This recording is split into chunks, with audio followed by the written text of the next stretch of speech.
Jumpa lagi dengan saya Indra Supriyono tentang seputar alat berat.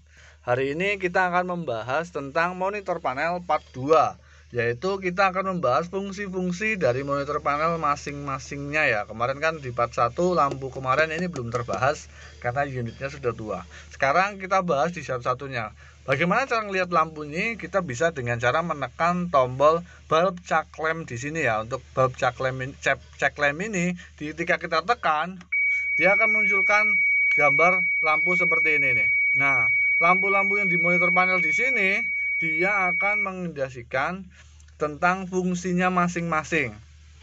Yang paling kiri atau yang paling sebelah kiri yang gambar buku ada kuncinya itu adalah untuk lambang dari si maintenance-nya ya.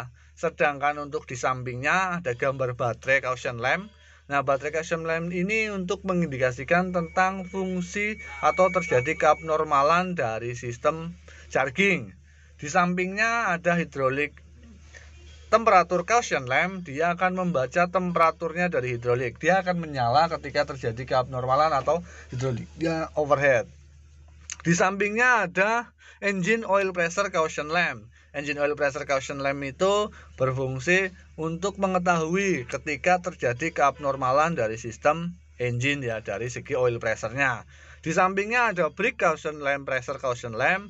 Dia akan membaca ketika terjadi keabnormalan di sistem brake ya, atau brake-nya itu pressure-nya drop. Di sampingnya ada gambar P, itu dia adalah menunjukkan pilot lamp-nya si parking brake, bahwa ketika dia muncul dia akan memberitahukan bahwa parking brake-nya sedang aktif. Terus segitiga besar di sampingnya dia adalah central warning lamp.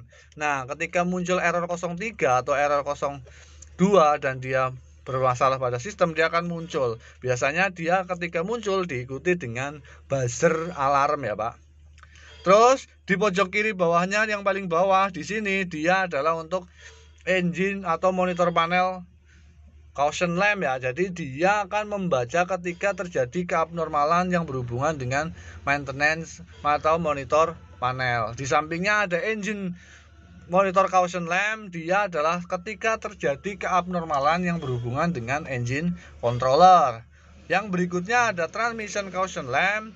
Dia akan mengindikasikan atau muncul ketika terjadi keabnormalan di sistem transmisi, transmission controller tentunya.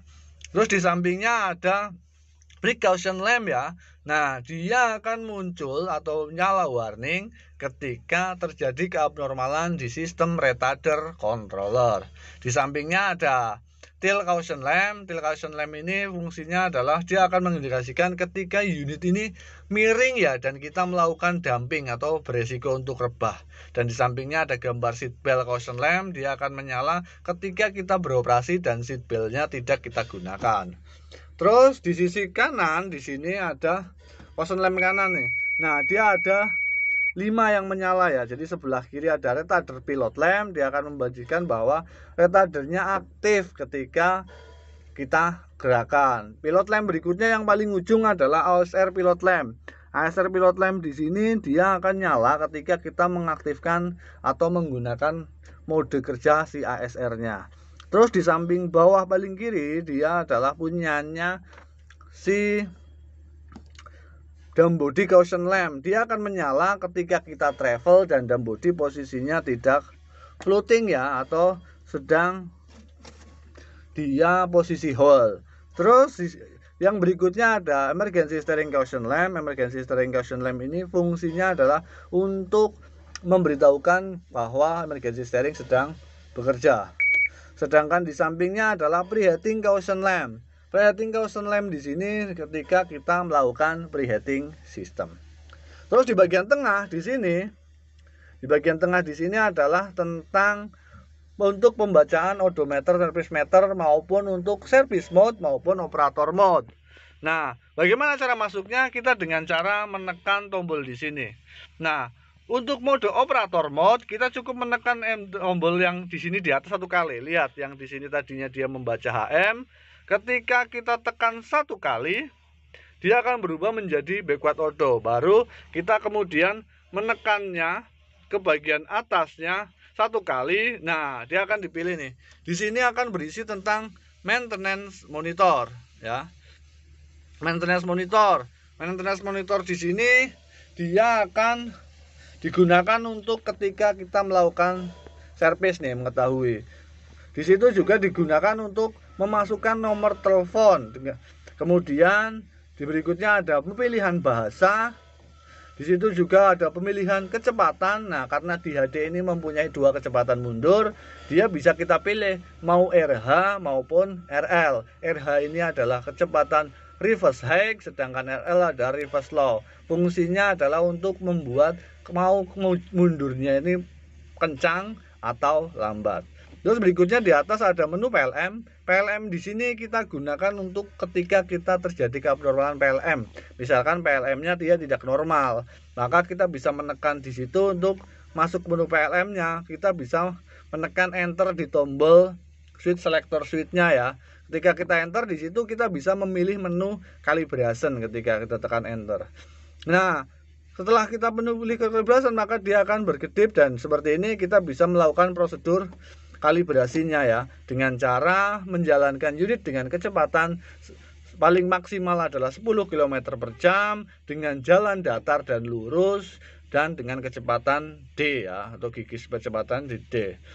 Selain dari menu PLM, di sini juga ada backward auto atau untuk membaca jarak yang distance-nya yang sudah dilakukan pekerja. Itu untuk mode operator. Sedangkan untuk mode mekanik kita bisa dengan cara menekan tombol di sini berdua selama yang bagian bawah bersama-sama selama 5 detik. Setelah kita tekan, maka di monitor panel di sini dia akan terlihat blank seperti ini, Pak. Setelah kita blank, kita lepaskan, baru kita masukkan input ID-nya. Input ID ini ntar bisa dilihat di shop manual Komatsu ya, karena saya berdasarkan privasi tidak boleh menyebutkan di sini ya. Kita akan langsung masuk ke. Nah, setelah masuk dan memasukkan ID-nya si Komatsu di sini, kita akan masuk di dalamnya. Di dalamnya berisi tentang electrical system. Nah, di sini electrical system di sini dia berisi tentang error-error kode yang muncul. Nah, ketika kita tekan nih, ketika dia sudah tidak berkedip, berarti error kodenya dia hanya historical. Tapi ketika dia berkedip, berarti di sini dia berisikan tentang bahwa error kodenya masih aktif. Terus di berikutnya ada margin fault. Margin fault di sini membedakan ya, kalau electrical fault dia adalah tentang error-error elektrik. Kalau mechanical fault, margin fault di sini dia berisi tentang error-error mechanical.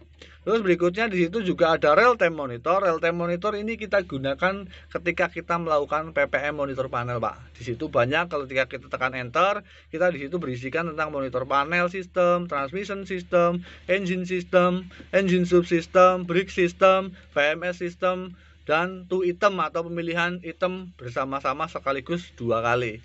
Nah, untuk pembahasan tentang cara PPM-nya mungkin kalau membutuhkan cara panduannya seperti apa bisa sampean tulis di komen untuk supaya kita buatkan video lebih lengkapnya. Selain real time monitor, di situ juga berisi tentang silinder cutout ya, atau cara gimana kita mematikan silinder satu persatu ketika terjadi keabnormalan di sistem. Tujuannya untuk mengetahui injektor mana yang rusak. Nah, ketika caranya seperti apa kita bahas di video berikutnya.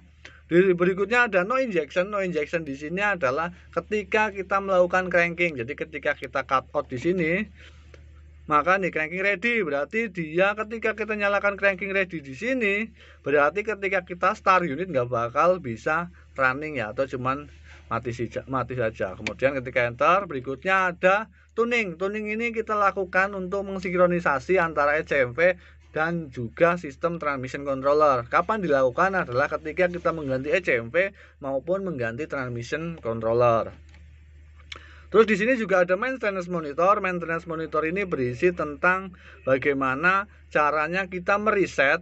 Nah, feel di sini untuk mereset sistem-sistem yang telah kita melakukan servis. Jadi contohnya banyak ya di sini. Jadi berisi tentang item-item yang dilakukan ketika servis. Nah, tujuannya kita reset di sini adalah untuk merubah supaya tidak ada timbul muncul yang namanya error 01 maintenance setelah unit servis. Berikutnya ada operation info, ini untuk memberikan informasi operation yang sedang kita lakukan. Dan juga ada fixed power mode untuk mengukur kondisi dari engine ketika kita pakai mode A, B, C ataupun mode D di sistem engine-nya si HD785 tersebut. Dan terakhir ada snapshot ya. Ada juga PLM. Mungkin itu aja yang dapat saya sampaikan untuk di sini ya. Dan bagaimana cara masuknya? Di sini ada 2 tombol ya. Dalam tombol tadi ya. Jadi di sini tombol yang sebelah kanan ini adalah untuk mode selektornya atau untuk memilih, untuk menaikkan dan menurunkan. Sedangkan mode di sampingnya adalah untuk mode untuk menentukan enter dan escape. Jadi setelah kita pilih dengan sampingnya di sini, kita tekan di atas ini untuk enter dan tekan di bawah untuk escape atau keluar. Sedangkan untuk menu monitor panel tadi kita bisa menekan di bawah sini yang bagian bersama-sama selama 5 detik. Mungkin itu sedikit video dari saya, semoga bermanfaat buat rekan-rekan semuanya. Jika menyukai video ini silahkan like, komen, dan subscribe untuk membantu saya supaya lebih bersemangat lagi membuat video-video yang lainnya. Salam satu hobi, salam satu media. Assalamualaikum warahmatullahi wabarakatuh.